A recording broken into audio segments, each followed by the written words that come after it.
Welcome to the video. ये हमारा production software है जिसमें हम कोरे को डाइंग, प्रिंटिंग और स्टिचिंग के प्रोसेस में भेजते हैं।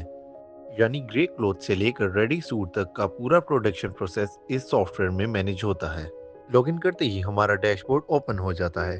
सबसे पहले आते हैं सब अकाउंट फॉर्म पर। यहाँ हम नए अकाउंट्स ऐड करते हैं।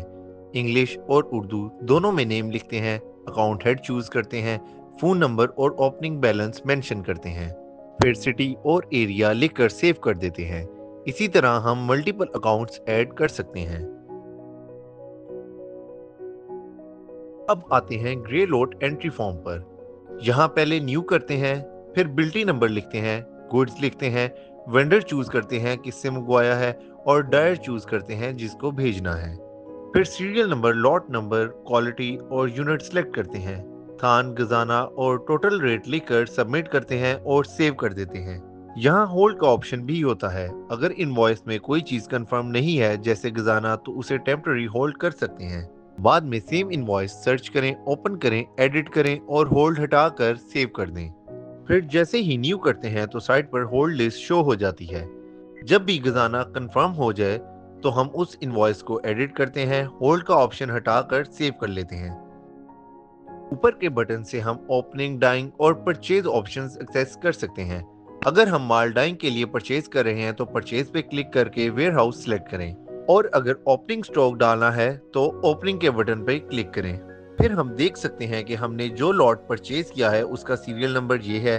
ये लॉट हमने किस वेंडर से परचेज किया है, किस डायर को फॉरवर्ड किया है, किस बिल्डी नंबर के अगेंस्ट भेजा है और इसकी ग्रे क्वालिटी क्या है।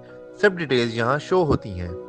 इसके अलावा नीचे कुछ और बटन्स भी दिए गए हैं। अगर हमने कोई न्यू क्वालिटी ऐड करनी है तो यहाँ से कर सकते हैं, और अगर कोई लूज हेड ओपन करना है तो उसकी ऑप्शन भी यहाँ अवेलेबल है, जहाँ से हम लूज हेड भी इजीली ओपन कर सकते हैं। नेक्स्ट आते हैं पार्टी लेजर पर। यहाँ हम देख सकते हैं इसी वेंडर का लेजर के इस डेट को कौन सी क्वालिटी किस रेट पर परचेज की और टोटल क्रेडिट अमाउंट क्या बना। लॉट डिटेल रिपोर्ट्स में हम ऑल लॉट सिलेक्ट करते हैं। ये रिपोर्ट बताती है कि किस डाइंग के ऊपर कितना माल पड़ा है और क्या वापस रिसीव हुआ है डीओ के अगेंस्ट। जैसे यहाँ सबसे लास्ट में हमें शो कर रहा है कि इस डेट को इस पार्टी से हमने क्या माल मंगवाया था। यहाँ मर्ज इन आउट का ऑप्शन भी मिलता है। अगर कोई लॉट मर्ज करना है तो इजीली मर्ज हो सकता है। ग्रे रिटर्न, ग्रे सेल और रिसीव फ्रॉम डाइंग सब प्रोसेस यहाँ शो होते हैं, और आफ्टर रिसीविंग बैलेंस भी विजिबल होता है। नेक्स्ट फॉर्म आता है रिसीव फ्रॉम डाइंग। सबसे पहले न्यू करते हैं, फिर पार्टी चूज करते हैं कौन सी डाइंग है, उस पर जो लॉट नंबर है वो सिलेक्ट करते हैं। एंटर लॉट नंबर में जो माल हमने डाइंग से मंगवाया है वो हमें लॉट नंबर असाइन करते हैं। फिर ब्रांड चूज करते हैं कि कौन सा माल तैयार होकर आया है। फिर डाइंग डीओ नंबर लिखते हैं, और अगर डाइंग वालों ने हमें बिल्टी करवाया है तो वो नंबर भी यहाँ लिखते हैं। अब टोटल इस लॉट के अगेंस्ट जो ग्रे डाइंग का पड़ा हुआ था वो यहाँ शो हो रहा होता है। फिर कोरा मीटर कितना यूज हुआ वो लिखते हैं, और उसके अगेंस्ट सीआर कितना करके दिया गया है वो एंटर करते हैं। फिर सबमिट करते हैं, और सबमिट के बाद ये सब डिटेल्स ऑटोमेटिकली फिल हो जाती हैं। जो हमारी शॉर्टेज और उसकी परसेंटेज बनती है वो भी यहाँ शो हो जाती है। अब लिखते हैं तैयार कोरा कितना रिसीव हुआ और टोटल पैकेट्स कितने रिसीव किए, वो डिटेल्स लिखकर सेव कर लेते हैं।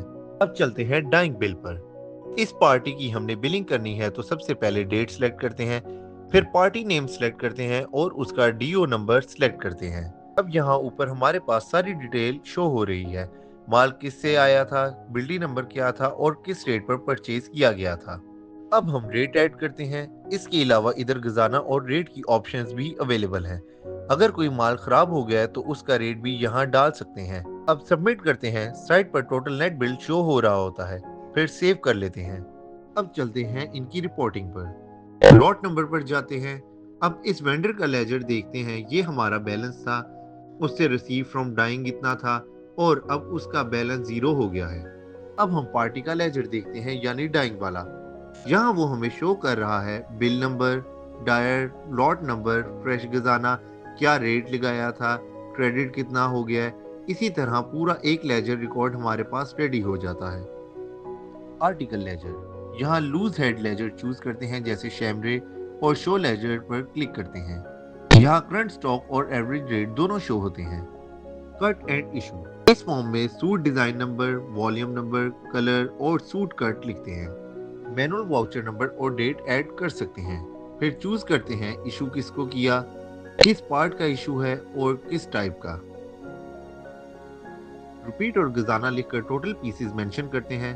सॉफ्टवेयर ऑटोमेटिकली बताता है कि एक रिपीट से कितनी शर्ट्स निकली और टोटल गजाना कितना बना।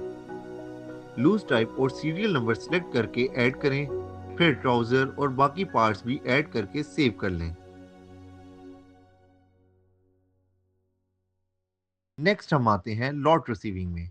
जब हमें माल रिसीव होता है तो इधर आकर सबसे पहले लॉट नंबर सिलेक्ट करते हैं। जैसे ही लॉट नंबर सिलेक्ट करते हैं, सिस्टम हमें ऑटोमेटिकली इंफॉर्मेशन देता है कि क्वालिटी क्या थी। सब डिटेल्स अपने आप शो हो जाती हैं। अब यहाँ सबसे पहले आ रहा होता है कि कितना माल हमने इशू किया था। अगर उसमें से कुछ सूट्स कम आए हैं तो हम यहाँ क्वांटिटी कम कर देते हैं। साथ ही सिस्टम उसका खजाना भी ऑटोमेटिकली एडजस्ट कर देता है। अब हम सबमिट कर देते हैं। सबमिट करते ही ये माल हमें वेयर हाउस में रिसीव हो जाता है। जैसे कि 435 सूट्स रिसीव हो गए हैं, जबकि बाकी 15 अभी पेंडिंग में हैं। अब फिर हम लॉट रिसीविंग में जाते हैं और इसकी लॉट के अगेंस्ट सिलेक्ट करते हैं। यहाँ पर हम फॉर्म पार्टी चूज करते हैं तो सिस्टम हमें बता रहा होता है कि इस पार्टी के पास ये माल अभी पेंडिंग में है। अब हम ये पेंडिंग सूट्स वापस मंगवा लेते हैं, सबमिट करते हैं और सेव कर लेते हैं। प्रोसेसिंग बिलिंग, यहाँ न्यू करते ही पार्टी चूज करते हैं, उसके ऊपर जो डिजाइन गया था वो शो होता है। एक्सपेंस सिलेक्ट करते हैं, सूट्स का बिल बनाते हैं और हर सूट की प्राइस लिखकर सबमिट कर देते हैं। क्लेम डालना हो तो बिल टाइप में क्लेम सिलेक्ट करके सबमिट करें। साइट पर total embroidery bill, claim amount और फाइनल टोटल शो होता है। नेक्स्ट आते हैं लॉट क्लियरेंस में। सबसे पहले न्यू करते हैं, फिर लॉट नंबर वहीं चूज करते हैं। उसके अगेंस्ट सिस्टम यहाँ पर हमें बता रहा होता है कि टोटल क्वांटिटी जो यूज हुई वो इतनी थी, कौन सी आइटम थी और उसका रेट क्या था और टोटल कॉस्ट कितनी बनी। टोटल ओवरऑल कॉस्ट निकाल कर शो कर रहा है 17,24,650 रुपी, जो कि 435 सूट्स रेडी करने के हैं। अब इसकी फिनिश क्वालिटी चूज करके हम क्लियर फॉर्म सिलेक्ट करते हैं। अब अगर इस लॉट के ऊपर कोई एडिशनल एक्सपेंस आया है जैसे पैकिंग वगैरह तो वो यहाँ ऐड करते हैं। ऐड करने से पहले हम देख सकते हैं कि रेट कितना है और जैसे ही ऐड करते हैं तो नया रेट अपडेट हो जाता है। अब इस एंट्री को हम सेव कर लेते हैं। फिर चलते हैं आर्टिकल लेजर में और यहाँ सर्च करते हैं तो सिस्टम हमें बता रहा होता है लॉट क्लियरेंस बिल नंबर ये है, एक सूट का रेट ये आ रहा है और टोटल स्टॉक इस सूट का इतना है। इसके बाद चलते हैं लूज हेड लेजर में और यहाँ हम शैमरे सिलेक्ट करते हैं। जो शैमरे हमने सिलेक्ट किया है वो यहाँ डिटेल शो कर रहा होता है। ये बता रहा है कि इस डेट को इस लॉट नंबर में इतना शैमरे यूज हुआ है। इसी तरह जब हम कॉटन का स्टॉक देखते हैं तो सिस्टम बता रहा होता है कि इसके अगेंस्ट जो माल यूज हुआ था वो इतना था और कॉटन का टोटल बैलेंस भी यहाँ शो हो रहा होता है। स्टॉक लेजर पर क्लिक करें, डिटेल और शो रिपोर्ट सिलेक्ट करें। यहाँ हम देखते हैं कि किस एम्ब्रॉयडरी में माल गया, किस में वापस आया। डायर वाइज रिपोर्ट्स और सीरियल वाइज लॉट डिटेल्स भी अवेलेबल हैं। सेल्स, यहाँ पार्टी सिलेक्ट करते हैं, डिस्क्रिप्शन और आइटम चूज करते हैं। आइटम सिलेक्ट करते ही बैलेंस क्वांटिटी शो होती है। क्वांटिटी और रेट ऐड करते ही टोटल बिल बन जाता है। अब सेव कर लें। प्रिंट निकालने पर customer name, invoice date, company name, item name, quantity, rate, discount और टोटल अमाउंट सब क्लियर शो होता है। डे बुक, यहाँ हम देखते हैं ओपनिंग बैलेंस, किस पार्टी को पेमेंट दी, किससे रिसीव की और एक्सपेंसेस ऐड करके क्लोजिंग बैलेंस जनरेट होता है। रिसिप्ट बुक, इस फॉर्म में हम देखते हैं किस पार्टी से कैश कलेक्ट किया या चेक रिसीव हुआ। प्रिंट निकालने पर पूरी डिटेल मिलती है, कैश, चेक और टोटल अमाउंट।